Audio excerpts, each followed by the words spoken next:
mkuu wa wilaya ya Lindi. Wilaya ya Lindi inapatikana mkoa wa Lindi uliopo kusini mwa Tanzania. Ni mkoa wetu mzuri sana ambao una ishara yetu kubwa au zao letu kubwa au utambulisho wetu mkubwa ni korosho. Dhahabu ya kijani, dhahabu ya kusini. Karibuni sana wilaya ya Lindi, karibuni sana mkoa wa Lindi, na ningependa sana kuchukua fursa hii kuweza kuzungumza mengi kwa ufupi aliyoyafanya Mheshimiwa Rais Daktari Samia Suluhu Hassan katika wilaya yetu ya Lindi. Anze kwa ufupi sana na manispaa yetu ya Lindi.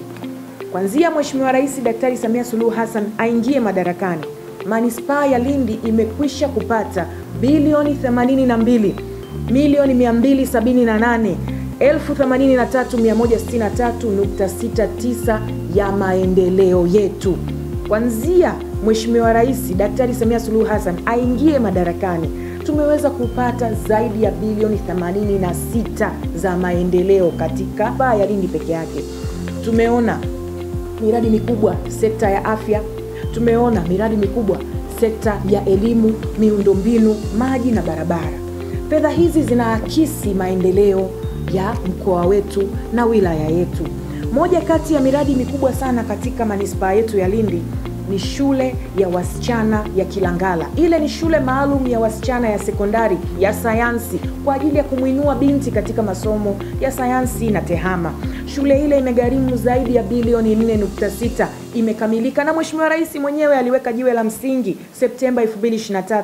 Shule ile hadi sasa inaendelea kutoa huduma bora ya elimu, wanafunzi wetu wanafaulu na ni moja kati ya shule zenye ufaulu wa juu 5 bora kwa mkoa wetu wa Lindi.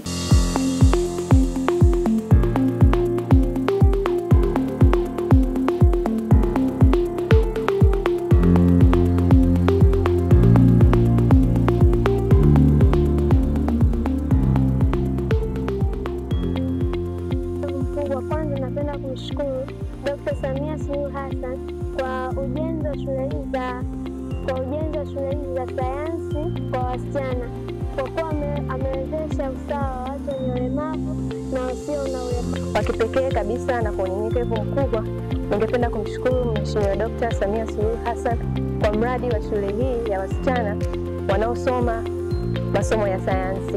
Mheshimiwa Dr. Samia Suluhu Hassan ametuhakikishia sisi kama wasichana tunapata elimu iliyo bora na kwa urahisi zaidi katika masomo ya sayansi, kwani kwa kipindi cha nyuma sisi wanafunzi wasichana tulikuwa hatuaminiki katika masomo ya sayansi, lakini kupitia mradi huu ametufanya tuaminike katika jamii ya kwamba tunaweza kupata elimu na kusomea masomo ya sayansi. Iko na umuhimu mkubwa sana baada, kwa sababu imesaidia kutatua changamoto za wanafunzi wa kike kwa asilimia kubwa.